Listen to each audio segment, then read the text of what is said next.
আজ আমি খুব এক্সাইটেড এই দেশি মাগুর মাছ ব্রিডিংয়ের ভিডিওটা আপলোড করতে পেরে। অ্যাকচুয়ালি আপনাদের থেকে আমাদের হোয়াটসঅ্যাপ, মেল এবং কমেন্টে এত রিকোয়েস্ট এসেছে যে আমরাও ভাবছিলাম যে করেই হোক না কেন এই দেশি মাগুর মাছের ব্রিডিংয়ের ভিডিও আমাদের বানাতেই হবে। তাতে যদি এই লকডাউনের মধ্যে আমাদের বাইরেও যেতে হয় তবুও যাব।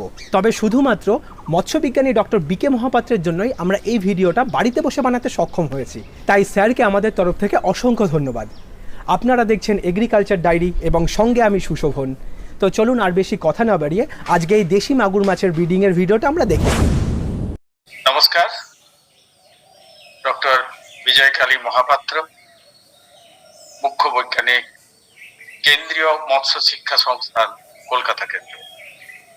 আজকে আমরা কৃত্রিম পদ্ধতিতে দেশি মাগুর মাছের প্রজনন করে কি করে আমরা চারাপোনা তৈরি করব তা নিয়ে আমরা আলোচনা করব। আমাদের দেশে যে দেশি মাগুর মাছ আছে তার বর্তমান নাম হচ্ছে ক্লেরিয়াস মাগুর। যদিও এই মাছটা আমাদের ক্লেরিয়াস ব্যাট্রাকাস নামে অতি পরিচিত। এই দেশি মাগুর ছাড়া আমাদের দেশে আরেকটি মাগুর যেটা দেখা যায়, যেটাকে আমরা ক্লেরিয়াস গ্যারিপিনাস, যা কিনা হাইব্রিড মাগুর নামে পরিচিত। দেশি মাগুর আর বিদেশি মাগুরের যে ফারাক, দেশি মাগুর দেখতে অনেকটা কালচে বা হলুদ আবহাওয়া হয়, আর বিদেশি মাগুর দেখতে ছায়ের রঙের মতন এবং গায়ে ছোপ ছোপ দাগ থাকে এবং পেটের দিকটা সাদাটে হয়। আমরা জানি এই যে মাগুর মাছের যেটা ছোট, এরা প্রাকৃতিক পরিবেশে যেখানে থাকে সেখানে ওরা ডিম পাড়ে না, তাই অন্য একটা জায়গায় মাইগ্রেট করে এই জায়গায় গিয়ে ওরা ডিম পাড়তো, এবং সেটা সাধারণত সংলগ্ন ধানের জমি বা কোনো আগাছা যুক্ত যে যদি নিচু জলাভূমি হয় সেই জায়গায় ওরা ডিম পাড়ত। কিন্তু বর্তমানে সেটা অনেকটাই ব্যাহত, এবং তার ফলস্বরূপ আমরা কোনো মাগুরের যে প্রাকৃতিক ক্ষেত্র থেকে বাচ্চা পাওয়া বা বড় মাছ পাওয়া সেটা কিন্তু এখন অনেক দুর্লভ হয়ে গেছে। তাই আমরা বিজ্ঞানীরা এই কৃত্রিম উপায়ে এই মাছের যে প্রজনন ঘটিয়ে চারা তৈরিটা সেটাকে আমরা বেছে নিয়েছি। এই জন্য কি দরকার, এই আমাদের এর প্রজননের জন্য এই মাগুর মাছের যেটা প্রয়োজনীয় যে ব্রুডার বলি, সাধারণত এটাকে পরিণত মাছ যেটা বলি বা প্রজনন উপযোগী মাছ, সেই মাছগুলোকে মার্চ এপ্রিল বা মে মাসের ভেতরে এটাকে তৈরি করে নিতে হয়। এই জন্য অন্য জলাশয়ে যেগুলো পাওয়া যায়, অর্থাৎ আমরা তো জানি যে এই মাছগুলো সাধারণত যে হাজা মজা পুকুরে এবং আগাছা যুক্ত জলাশয়ে এগুলো পাওয়া যায়, সেই পুকুরগুলোকে ছেঁচে নিয়ে এই মাছগুলোকে এখন সংগ্রহ করে এবারে প্রজননের আগে আমাদের কোনো কৃত্রিম জলাধারে সাধারণত চৌবাচ্চায় রাখা হয়। যে চৌবাচ্চার নিচে তলদেশে আমরা মাটি দিয়ে রাখি, আর নতুবা এদের লুকানোর জন্য আমরা পাইপের টুকরো কেটে কেটে এদেরকে দিতে হয়। এই অবস্থায় মাছগুলোকে রেখে এদেরকে আমিষ জাতীয় খাদ্য বেশি করে খাওয়াতে হয়, কারণ এই প্রোটিন যুক্ত বা আমিষ জাতীয় খাদ্য খেলে এদের পরিপূর্ণতা খুব ভালোভাবে আসে। এই আমিষ জাতীয় খাদ্যের ভেতরে যে মুরগির যে কুচানো নাড়িভুড়ি বা তাদের যে যকৃৎ যে কুচানো অংশ, নতুবা যে কেঁচো বা আমরা এই যে শিলকর্ম পিপি যেগুলো যখন যেটা পাওয়া যায়, এবং ঝিনুকের মাংস, এছাড়া আমাদের শুটকি মাছ, এগুলোকে আমরা খাওয়াতে পারি। এগুলো খাইয়ে এই মাছটাকে অন্তত ব্রিডিং এর আগে 15 থেকে 1 মাস এদের পরিচর্যা করে নিতে হয়। এবারে যখন এদের পেটে ডিম দিতে, সেই সময় এদের এই মাছগুলোকে প্রজননের জন্য আমরা ব্যবহার করি। এই প্রজননের জন্য পুরুষ এবং স্ত্রী মাছকে চিনে নেওয়া অত্যন্ত জরুরি। সাধারণত স্ত্রী মাছগুলো কালো প্রকৃতির হয়, আর পুরুষ মাছগুলো দেখতে অনেকটা হলুদ আবহাওয়া হয়।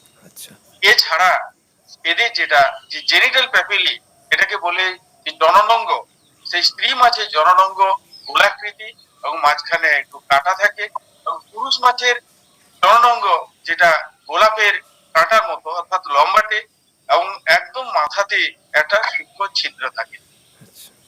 এই মাছগুলো এইবারে সাধারণত নির্বাচন করার সময় এই যে স্ত্রী এবং পুরুষ মাছের যে আমরা সেট তৈরি করি, একটা স্ত্রী মাছের জন্য বা দুটো স্ত্রী মাছের জন্য একটা পুরুষ মাছ যথেষ্ট। যদি সবল সুস্থ পুরুষ মাছ হয়, মানে একটা পুরুষ মাছ দিয়ে কমপক্ষে দুটো স্ত্রী মাছের এটা ডিমকে প্রসব করানো সম্ভব। এক্ষেত্রে একটা বলে রাখা প্রয়োজন মনে করি যে অন্যান্য যে মাছ রুই কাতলা বা যে মাছগুলোকে আমরা প্রজনন করানো হয় সেখানে ইনজেকশন দেওয়ার পরে এরা সহজে এরা ডিম পেড়ে দেয়, মানে অর্থাৎ কৃত্রিম পরিবেশে এরা প্রাকৃতিক প্রজনন ওরা করে। কিন্তু মাগুর মাছের ক্ষেত্রে যেটা মানে বিপরীত রয়েছে, অর্থাৎ এখানে এরা সহজে মানে কেন এরা ডিম পাড়ে না। এবং শুধু তাই নয়, পুরুষ মাছের পেট থেকেও এদেরকে কিন্তু আমরা শুক্র বার করতে পারি। তার জন্য এটা নানা রকম পরীক্ষা হয়েছে। পরীক্ষাতে খুব ল্যাবরেটরিতে খুব স্বল্প পরিসরে এর যেটা আমরা দেখেছি যে এটার যে ন্যাচারাল ব্রিডিং হয়, সেক্ষেত্রে পুরুষটা অত্যন্ত শান্ত প্রকৃতি। তার জন্য স্ত্রী মাছেরা এদের পেছনে ঘুরে ঘুরে একে উদ্দীপিত করে এরকম। এবং সেই ক্ষেত্রে তার জন্য আমরা এরকম বারবার চেষ্টা করে দেখেছি যে এই যে সাকসেসের পরিমাণটা খুব কম। যখন কিনা এই স্ত্রী মাছগুলো পুরুষ মাছটিকে সাকসেসফুলি উদ্দীপিত করতে পারে, খুব রেয়ার কেসে এরা প্রজনন করে, সেরকম কিন্তু আমাদের নিদর্শন আছে। যেহেতু এটা নির্ভরযোগ্য নয়, তাই চাষি ভাইদের এই যে প্রযুক্তিটার এটা সম্প্রসারণ আমরা করি না। এবং চাষি ভাইরা এখন যেটা করেন, এই যে পদ্ধতিটা আমরা নির্ভরযোগ্য এটা মনে করি, এটাকে কৃত্রিম উপায়ে অর্থাৎ মাছকে পুরুষ মাছকে সাধারণত স্যাক্রিফাইস করে তার যে বোনারটাকে আমরা বার করি। এর জন্য যখন এটা মাছের সেট নির্বাচন করি, তখন আমরা ইনজেকশন দিয়ে এই মাছগুলোকে আমরা কি করি, একটা চৌবাচ্চা বা একটা পুলে আমরা ছাড়ি। এবং এই দেওয়ার জন্য মানে যে হরমোনটা আমরা ব্যবহার করি সেটা সিনথেটিক হরমোন বা আমাদের পিজি বা পিটুইটারি গ্ল্যান্ড আমরা ব্যবহার করতে পারি। মানে পিটুইটারি গ্ল্যান্ড সাধারণত 20 থেকে 30 এমডি প্রতি কিলো মানে ফিমেলের যে বডি ওয়েটের জন্য প্রয়োজন। আর পুরুষ মাছের ক্ষেত্রে যেহেতু এটাকে স্যাক্রিফাইস করা হয়, এদের ক্ষেত্রে আমরা সাধারণত দিই না। আর যদি একটু কমজোরি থাকে সেক্ষেত্রে হয়তো 10 এমডি পর্যন্ত আমরা এটা পিটুইটারি গ্রন্থির নির্যাস দিই। ঠিক সিনথেটিক হরমোন যেগুলো আমরা জানি যে এটা ওভাটাইড, ওভাপ্রিম, কর্নোপ্রো, ওভা এফএইচ বা স্পন প্রো, নানা জাতের যে হরমোন আমাদের যে সিনথেটিক হরমোন বাজারে পাওয়া যায়, সেগুলো সাধারণত 2 ml প্রতি কিলো বডি ওয়েটের জন্য আমরা স্ত্রী মাছকে দিই এবং পুরুষ মাছের ক্ষেত্রে সাধারণত 0.5 ml দিই। এই হরমোন ইনজেকশন মাগুর মাছে যেটা করা হয় সেটা 3টে পদ্ধতিতে করা যেতে পারে। সব থেকে যেটা উৎকৃষ্ট পদ্ধতি, যেটা একটু কষ্টসাধ্য, সেটা সাধারণত এই যে বক্ষ পাখনার নিচে যে কাঁটা থাকে, সেই কাঁটার নিচে একটা ভি আকৃতি করে, মানে যখন কাঁটাটাকে টানা হবে একটা ভি আকৃতি হয়, সেই জায়গাটাতে এখানে দিলে এর কিন্তু কোনো ইনফেকশন হয় না এবং সেখানে এদের প্রজননের সক্রিয়তা সব থেকে ভালো হয়। দ্বিতীয় যে পদ্ধতি সেটা করা হয় পাই ছিদ্রের নিচের দিকে, অর্থাৎ তার লেফট বা রাইটে, সেই জায়গায় কিন্তু এটা করা হয়। এটা দ্বিতীয় পদ্ধতি। এবং আরেকটা পদ্ধতি যেটা করা হয়, মানে তৃতীয় পদ্ধতি যেটা হয়েছে যে মাসকুলার ইনজেকশন, ইন্ট্রামাসকুলার ইনজেকশন, সেটা কিন্তু ডরসাল ফিন এবং পার্শ্বরেখা তার মধ্যবর্তী জায়গায় 45 ডিগ্রি অ্যাঙ্গেল করে এখানে ইনজেকশনটাকে দিতে হয়। এই 3টে পদ্ধতি যে কোনোটা আপনারা ব্যবহার করতে পারেন। এই অবস্থায় দিয়ে যে মাছগুলোকে আগে বলেছি, ওদের ইনজেকশনের পরে আমরা পুলে বা ওই যে চৌবাচ্চায় রেখে আমাদের শাওয়ার দিই এবং ঠিক এটা 14 থেকে 16 ঘন্টা পরে এটা স্ত্রী মাছ ডিম প্রসবের জন্য উপযুক্ত হয়। যখনই ডিম প্রসবের জন্য উপযুক্ত হচ্ছে, তখন আগেই এই পুরুষ মাছগুলোকে পেট কেটে আমরা শুক্রথলিটাকে বার করে সেটা করে আমরা রাখি একটা, অর্থাৎ সাধারণত নেট কাপড়ের উপরে রাখি। এরপরে স্ত্রী মাছকে ধরে নিয়ে পেটটাকে একটু টাওয়াল দিয়ে মুছে নিয়ে এবং সেটাকে স্ট্রিপিং করে আমরা এই ডিমটাকে কোনো এনামেল ট্রেতে কালেক্ট করি। এই এনামেল ট্রেতে কালেক্ট করার পর সঙ্গে সঙ্গে এই পুরুষ মাছের যে শুক্রথলি সেটাকে ওই কাপড়ে যে নেট কাপড়ের উপর রেখে এটা পিষে এটা আমরা শুক্র রসটা এই ডিমের উপরে ফেলে দিয়ে সেটাকে আমরা পালক বা ব্রাশ দিয়ে সেটাকে ভালো করে মিশিয়ে দিই। এরপরে ডিমগুলোকে জল দিয়ে কি করা হয়, ওটাকে ধুয়ে পরিষ্কার করে করা হয়, অর্থাৎ সেখানে যে যদি লালা থাকে বা কোনো নোংরা থাকে এবং সেখানে যদি কোনো রক্ত সেখানে রিমেন্স থাকে, সেগুলোকে ধুয়ে পরিষ্কার করে এই ডিমগুলোকে এবারে হ্যাচিং এর জন্য বসানো হয়। এখন এই মাগুর মাছের ডিম সাধারণত আঠালো হয় এবং এটা দেখতে অনেকটাই কিন্তু গোল্ডেন কালারের, অর্থাৎ ঘন বাদামি রঙের হয় এটা। এই ডিমগুলোকে এবারে ওই আঠালো ডিম, তাই নেট কাপড়ে ওপরে এটাকে ছড়িয়ে দেওয়া হয়।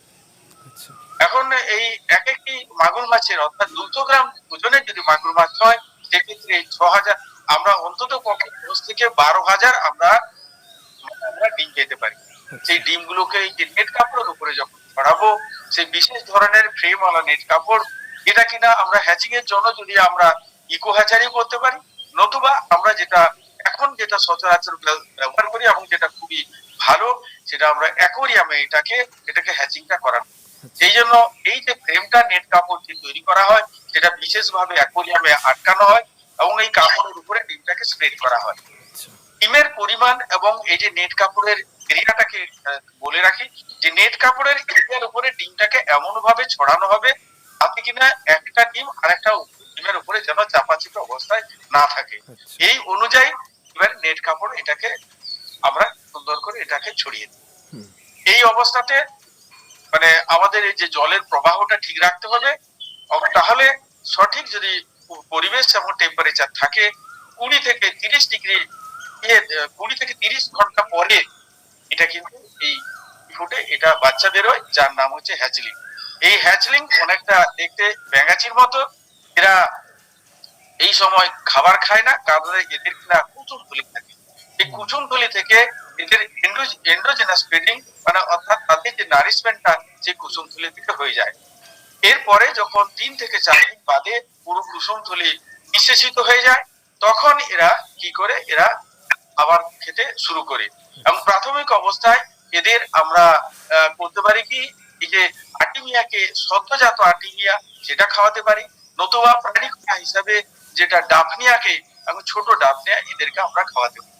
এই থেকে 2-3 দিন খাওয়ানোর পরে আমরা ধীরে ধীরে এই প্লাঙ্কটনের পরিমাণটা মানে অর্থাৎ যদি তাদের আয়তন বড় হয়, বড় ডাফনিয়া বা বড় আর্টিমিয়া খাওয়ালেও খুব একটা অসুবিধা হয় না।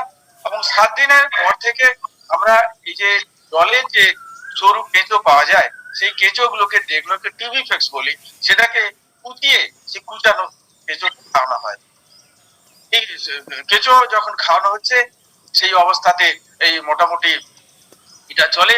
এবং এই যে স্পন থেকে ফ্রাই হতে এদের 15 দিন লাগে এবং এই সময় জলের যেটা গভীরতা 15 সেন্টিমিটার রাখা হয়। এরপরে এই সেটাকে আমরা অ্যাডভান্স ফ্রাই তৈরি করার জন্য আমরা এই সময় কেবলমাত্র এই অ্যাকোয়ারিয়ামে যদি আমরা করি, সেক্ষেত্রে এদের যে স্টকিং ডেনসিটিটা অর্থাৎ প্রথমে যেটা স্পন থেকে ফ্রাই করার জন্য প্রতি লিটারে 50টি করে রাখা হতো, এই সময় আমরা প্রতি লিটার জলে আমরা 10টি করে রাখি এবং এই অবস্থাতে এটাকে আমরা করছি। এবং যখন ফ্রাই থেকে আমরা অ্যাডভান্স ফিঙ্গারলিং করি, তখন কিন্তু এটা প্রতি লিটার জলে 10টি করে রাখা হয় এবং জলের গভীরতাটা 30 সেন্টিমিটার পর্যন্ত করা হয়। এই অবস্থাতে আরো 15 দিন দিনের বাচ্চা যখন হয় তখন সে অ্যাডভান্স ফ্রাই করা হয়। কিন্তু এই অ্যাডভান্স ফ্রাই কিন্তু অন্য মাছের মতো এটা কিন্তু ছাড়লে এদের বাঁচার হার খুব কম, তার জন্য এই মাছটাকে আরো 30 দিন রাখা হয়, যেটা কিনা ফিঙ্গারলিং তৈরি করার জন্য। এই ফিঙ্গারলিং তৈরি করার জন্য অ্যাকোয়ারিয়ামে করলে কেবলমাত্র ওদের যে অর্থাৎ জলের যে গভীরতাটাকে মোটামুটি এরকম 30 সেন্টিমিটার রাখলে হবে। তবে যেটা করা হয়, প্রতি লিটার জলে যে মজুদ সংখ্যাটা তাদের 5টি করে দেওয়া হয়। এটা হচ্ছে মেন হচ্ছে মানে ফিঙ্গারলিং তৈরি। এছাড়া আমরা পুকুরে এটাকে করতে পারি। পুকুর যদি করি, যে পুকুরকে বিশেষভাবে তৈরি করা হয়, অর্থাৎ এক্ষেত্রে পুকুরটাকে শুকনো করে সেই জায়গায় যে বিভিন্ন প্রাণী এবং অবাঞ্ছিত মাছ সেখান থেকে সরিয়ে ফেলতে হয়। এছাড়া যেটা করতে হয়, পুকুরের চারিদিকে একটা নেট কাপড় দিয়ে, মশারি কাপড় দিয়ে ঘিরে দেওয়া হয়, যাতে কিনা মাছ ছাড়ার পরে সেখানে সাপ ব্যাগ এখানে ঢুকে তাদের না। এবং এই অবস্থায় সাধারণত প্রতি বর্গ ফুটে 6টি করে বাচ্চা রাখা হয় এবং এর গভীরতা সাধারণত 1.5 ফুট করা হয়। এবং এই জায়গায় খাবার হিসাবে আমরা এখন পরিপূরক খাবার, যেটা কিনা প্রতি 1 কেজি খাবারে যে মিশ্রণ তৈরি করা হয় তার প্রায় 700 গ্রাম দেওয়া হয় বুকের মাংস এবং 200 গ্রাম দেয়া হয় ডিম, সিদ্ধ ডিম, এবং সেটা 100 গ্রাম দেয়া হয় সোয়াবিনের বড়ি। এরকম একটা মিশ্রণকে ভালো করে সিদ্ধ করে নিয়ে এবারে মিক্সি মেশিনে এটাকে ভালো করে ঘুরিয়ে মন্ড তৈরি করা হয়, এবং সেই মন্ডটার সঙ্গে এবারে 500 mg ভিটামিন বি এবং ভিটামিন সির মিশ্রণ দিয়ে সেই খাবারটাকে এবারে জড়িত করে মাছকে খাওয়ানো হয়। দিনে 2 থেকে 3 বার এদের খাওয়ানো হয় ওখানে। এই অবস্থাতে যে ফিঙ্গারলিং তৈরি হয়, সেই ফিঙ্গারলিং কিন্তু আদর্শ এবারে পুকুরে ছাড়ার জন্য, যেটাকে আপনারা যারা হ্যাচারি করে এই ব্যবসাটা করতে চান তারা এই বাচ্চাটা বিক্রি করতে চান পারেন, এবং এই বাচ্চা কিন্তু ছাড়ার জন্য পুকুরে আদর্শ। এবং সেটা মিশ্র মৎস্য চাষও করা যায় পোনা মাছের সঙ্গে, যেটা কিনা প্রতি হেক্টরে 30,000 করে এই মাগুরের ছাড়া যায়। এবং পোনা মাছের সেখানে যে কেবলমাত্র সাইপ্রেনাসকে বন্ধ করে অর্থাৎ 8,500 অন্য মাছের সঙ্গে, যেখানে কাতলা, রুই, মৃগেল, সিলভার কাপ, গ্রাস কাপ, মৃগেল থাকে, কেবলমাত্র আমাদের সাইপ্রেনাস মাছকে বন্ধ করে এই মাগুর মাছটা ছাড়া যেতে পারে। এছাড়া মনোকালচারি করলে আমরা 1 লাখ পর্যন্ত আমরা এই বাচ্চা ছাড়তে পারি। আর এছাড়া হচ্ছে আমরা এখন অধুনা যেটা যে ইনোভেটিভ অ্যাকোয়াকালচার যে প্র্যাকটিস যেগুলো এখন আমরা করছি, এটা হচ্ছে র্যাস মানে রিসার্কোটিক অ্যাকোয়াকালচার সিস্টেম, বা এখানে বায়োফ্লোকে আমরা করতে পারি। রিসার্কোটিং অ্যাকোয়াকালচার সিস্টেমে করলে এটা মজুদ সংখ্যা প্রতি লিটারে 1টি করে মাগুর আমরা ছাড়তে পারি, কিন্তু বায়োফ্লোকে করলে সাধারণত এটা আমরা প্রতি 2টা তলে 1টি করে আমরা মাছ ছাড়ি। এবং এটা দেখা যায় পুকুরে বা এই বায়োফ্লোকে 6-7 মাস বাদে, এবং পুকুরে যদি আমরা 7-8 মাসের কালচার করি, এক একটি মাছের ওজন 150 থেকে 200 গ্রাম পর্যন্ত আসে, অর্থাৎ এভারেজে আমরা 100 গ্রাম পর্যন্ত মাছ খেতে পারি। মাগুর মাছের বাজার দর যথেষ্ট ভালো, বাজারে চাহিদাও ভালো আছে। আশা করি আমাদের আলোচনা আমাদের কৃষক বন্ধু এবং যারা নতুন এই মানে অর্থাৎ এই মাগুর মাছের প্রজননে আসতে চান তাদের জন্য এটা আলোচনা ফলপ্রসূ হবে, এই আশা রেখে সবাইকে ধন্যবাদ এবং নমস্কার জানিয়ে আজকে আমি আমার বক্তব্য। আজকের এই ক্যাটফিশ ব্রিডিং এর ভিডিওটা আমরা এখানেই শেষ করছি, এবং পরবর্তীতে কি ধরনের ভিডিও আপনারা দেখতে চান ভিডিও নিচে কমেন্টে জানান। আমরা সেই ধরনের ভিডিও নিয়ে আবার পরবর্তী এপিসোডে ফিরে আসবো।